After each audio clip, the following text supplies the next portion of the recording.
Assalamualaikum warahmatullahi wabarakatuh.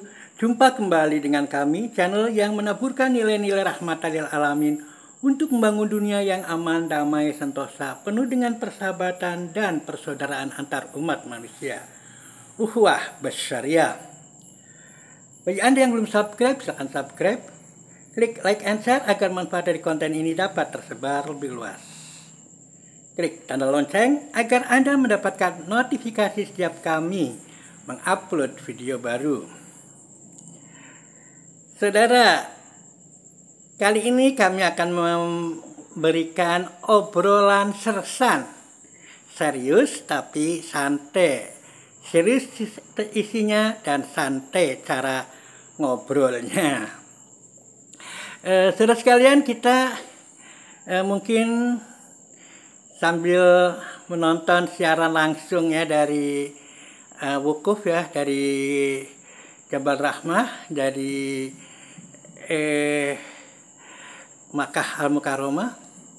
Tentu saja kita sangat-sangat iri dalam makna positif ya. Iri dalam makna positif bahwa kita pun ingin selalu bisa hadir sebagai tamu Allah tentu saja. Tapi bagaimanapun juga keinginan kita, ada hal-hal yang memang tidak bisa kita loncati, yakni panggilan Allah ya, bahwa yang bisa datang ke sana adalah panggilan Allah. Dan kalau kita datang, kita sudah dipanggil Allah untuk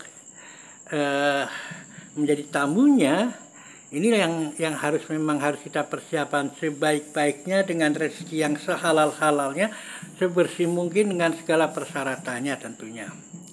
Nah, tentu saja kita hari ini bisa menyaksikan luar biasa, Masya Allah ya, dengan talbiyah, labaik, Allahumma labaik dan sebagainya. Mereka khusyuk ya, khusyuk. Kalau kita lihat ya, banyak yang pakai payung, menutupinya dengan kardus dan sebagainya. Artinya kemungkinan panas banget, tetapi nampaknya panas itu tidak menjadi hambatan. Dan kita lihat tadi dari sholat duhur dan asar, kalau saya lihat adalah jamak qashar ya, jamak takdim qashar tadi ya, kita lihat. Dan ini nanti sampai ke matahari terbenam. Jadi kalau di sana kira-kira ya jam 10 ya, jam 22 beberapa saat lagi akan selesai acara wukuf ya, acara puncak haji, karena puncak haji adalah wukuf ya. Dan beda antara haji dan umroh adalah di wukufnya ya. Jadi bahwa al-hajj itu adalah wukuf ya. Jadi al-hajj adalah Arafah ya.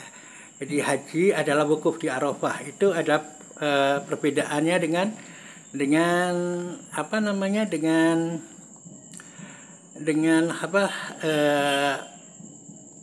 umroh, dengan umroh. Tentu saja kita bisa melihat alangkah bahagianya ketika kita bisa menumpahkan segala isi hati, segala problema hidup di padang yang dikatakan itu sebagai padang Arafah, pengenalan ya. Jadi yang pengetahuan ya. Jadi tadinya tarwiyah, ragu, kemudian ada Arafah. Nah itu ya, makanya salah satu lagu Bimbo itu ada Jabal Rahmah ya. Alangkah mulia tugasnya 23 tahun tertuang dalam amanatnya di Jabal Rahmah. Lelaki agung itu, sholawat dan salam baginya. Jadi kisah lagu Jabal Rahmah ya tentang turunnya surat terakhir itu ya. Dia sampaikan salam, dia sampaikan firman dari Tuhan. Hari ini telah kusempurnakan agamamu dan telah kuridhoi Islam sebagai agamamu. Itu kan kalau Bimbo yang nyanyi itu kalau bahasa Jawanya gerentes ya, sudah sampai yang gerentes itu vokalnya bagus ya. Nah itu adalah ada di lingkungan Jabal Rahmah itu, ada di lingkungan ada memang kalau judulnya itu Jabal Rahmah ya, judulnya Jabal Rahmah. Nah saudara sekalian, disitulah kita juga mengenal bahwa dipertemukannya Nabi Adam dan Ibu Hawa ya, Ibu Hawa ya di Jabal Rahmah itu karena setelah mendapatkan sanksi keluar dari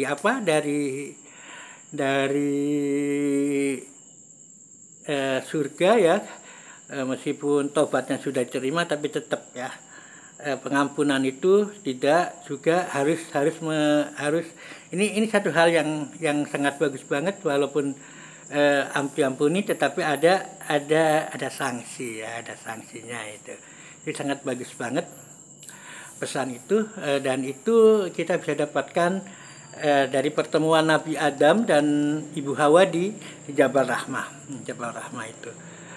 Dan bagi bangsa Indonesia saudara sekalian, yang harus kita pahami dari peristiwa wukuf itu adalah diumumkannya kemerdekaan negeri terbesar kaum musliminnya. Waktu itu dikatakan 99% kaum musliminnya, sehingga didukung dan semua warga, semua jamaah haji pulang diharap memberikan usulan kepada pemerintahnya untuk mengakui kemerdekaan itu. Saya kalau baca ini sungguh-sungguh menangis. Itu kan kaitannya nanti adalah dalam karena itu kaitannya nanti dengan jihad itu ya, fatwa jihad dari Hadratus Syekh Hasyim Asy'ari itu kan ya nantinya, karena itu bulan, kalau merdeka itu Agustusnya itu bulan bulan Ramadan, berarti September, Oktober, November kan kita ada itu. Jadi hajinya itu kan tadi sampai bulan tanggal 17 itu tanggal 9 waktu itu tanggal 9 Ramadan, berarti ya September itu sudah Syawal, kemudian Oktober Dzulqa'dah, dan November Dzulhijjah ya, sekitar Dzulhijjah itu. Makanya ada fatwa, ada pengumuman itu saat Dzulhijjah, pengumuman itu diterima di kapal yang membawa syarikat itu, tentara sekutu. Di kapal sekutu itu tentara-tentara yang muslim dari Gurkha itu kalau nggak salah itu mendengar itu, wah kita disuruh nyerang sama saudara, dan akhirnya di situ pecah. Nah kekuatan jadi melemah, itu kekuatan yang akan menggempur Surabaya itu melemah di situ karena sudah pecah, karena tahu akan menyerang negeri muslim yang baru merdeka. Akhirnya waktu ada di Jakarta Murun, sebagian yang muslim itu sudah ada di Jakarta turun, dan mereka lebih baik itu keliling di Jakarta itu yang cerita itu ya. Akhirnya yang ke Surabaya itu ya tinggal sudah ada perpecahan, ada kekurangan itu, akhirnya tentunya tidak sedahsyat kalau utuh ya. Dan itulah satu keuntungan, salah satu keuntungan bahwa proklamasi kita dimaklumatkan saat wukuf yaitu, dan luar biasa. Jadi bagi bangsa Indonesia ini mestinya wukuf itu juga dijadikan satu perenungan tentang kemerdekaan Republik Indonesia itu yang yang luar biasa. Tanpa pengakuan dari negara-negara Islam awal itu kita sulit mendapatkan pengakuan kemerdekaan Republik Indonesia, dan salah satunya yang awal-awal itu bahkan sebelum merdeka adalah Palestina, sehingga Palestina adalah bagian dari sejarah kita yang memang harus kita perjuangkan juga. Kita punya hutang budi pada mereka, dana dan sebagainya. Subhanallah, Palestina adalah yang terdepan dalam mendukung kemerdekaan Indonesia, dan itu imbas dari diumumkannya, dimaklumatkannya saat wukuf di Arafah. Kita tahu bahwa 1445 Agustus itu Ramadan, kemudian Syawal, September, Dzulqa'dah Oktober, dan Dzulhijjah adalah November itu kan. Jadi semacam itu. Dzulhijjah itu November. Itulah satu hal yang sangat luar biasa, apa yang terjadi di hari Arafah di tahun 1945 yang saya baca di web waktu itu, dan mestinya ini perlu menjadi perenungan setiap Idul Adha, khutbah Arafah di Padang Arafah itu mestinya dari Indonesia memang mengumumkan tentang sejarah itu, sehingga tidak terputus untuk cita-cita menciptakan baldatun thayyibatun warabun ghafur.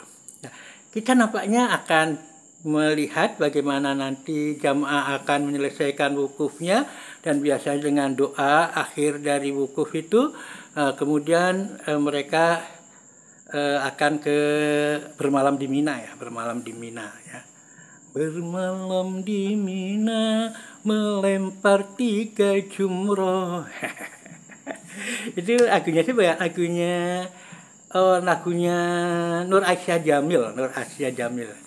Tapi sudah agak lupa ya urutannya itu ya. Tapi bahwa mereka sekarang akan menyelesaikan wukuf, dan wukuf itulah puncak dari haji, dan disitulah hasil perenungan wukuf itulah yang tentu saja akan sangat bermanfaat bagi setiap jamaah haji, apalagi dengan doa Arafah yang merupakan doa terbaik, dan doa terbaik itu semoga betul-betul mustajab, makbul, dan li'ila kalimatillah lillahi ta'ala, dan semuanya pulang menjadi haji mabrur, yang kualitasnya meningkat secara pribadi, sehingga dapat bermanfaat bagi negara, bangsa, dan umat manusia pada umumnya. Bagi Indonesia tentu saja semoga bermanfaat bagi bangsa Indonesia yang sedang tidak baik-baik saja, dan mereka menjadi para pelopor perubahan yang bisa meluruskan jalannya sejarah Indonesia yang semacam ini. Demikianlah obrolan kita, dan kita tetap memantau melihat pergerakan jamaah haji, dan juga karena ini juga bagi kita yang hari ini adalah hari Arafah, tentu saja besok adalah Idul Adha, dan tentunya ini adalah malam takbiran. Allahu Akbar, Allahu Akbar, Allahu Akbar. La ilaha illallah, Allahu Akbar, Allahu Akbar walillahil hamd. Allahu Akbar, Allahu Akbar, Allahu Akbar. La ilaha illallah, Allahu Akbar, Allahu Akbar walillahil hamd. Allahu Akbar kabira, walhamdulillahi katsira, wa subhanallahi bukratan wa asila. La ilaha illallah wahdah, Sadaqa wa'dah wa nasara 'abdah wa a'azza jundahu wa hazamal ahzaba wahdah. La ilaha illallah Allahu akbar. Allahu akbar walillahil hamd. Allahu akbar, Allahu akbar, Allahu akbar. La ilaha illallah, Allahu akbar. Allahu akbar walillahil hamd. Sebagai penutup sebelum kami akhiri obrolan sersan ini, ada sedikit tentu saja sebagaimana kami ungkapkan bahwa ketika kita bisa hadir di Makkah Al-Mukarramah sebagai tamu Allah, tentu saja suatu karunia yang luar biasa. Namun ketika kita dalam keterbatasan, keberhasilan, Allah juga maha adil, Allah juga maha bijaksana. Kita tidak bisa naik haji, tetapi kita bisa mendapatkan pahala haji dan umroh yang sempurna. Pahala haji dan umroh yang sempurna ketika kita setiap subuh atau pada selepas subuh kita melakukan iktikaf pada subuh hingga syuruk yang diakhiri dengan 2 rakaat sholat syuruk, dan itu pahalanya sama dengan naik haji dan umroh yang sempurna. Jadi bagi kita yang kurang beruntung dalam materi, kita tetap harus bisa berusaha untuk mendapatkan pahala haji dan umroh yang sempurna dengan selalu bisa melakukan iktikaf pada sholat subuh hingga syuruk. Demikianlah apa yang kami sampaikan. Mudah-mudahan ada manfaatnya. Billahi taufiq wal hidayah. Assalamualaikum warahmatullahi wabarakatuh.